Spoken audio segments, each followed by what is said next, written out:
जी हम उर्दू क्लास में खुश आमदीद। पिछली कुछ हफ्तों से मैं अपने दोस्तों को लाल पंप के से जो फ़वाइद हासिल हो सकते हैं, उसके नुकसानात से बचा जा सकता है,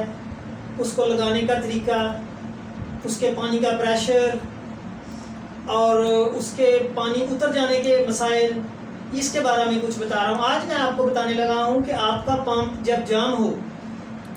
चलने में उसको देर लग रही हो कि आप स्विच ऑन करें और कुछ लम्हे के बाद चलता हो, और या आपके बैरंग की आवाज़ आ रही हो, तो उसमें यह होगा कि आपका पंप और मोटर जाम है।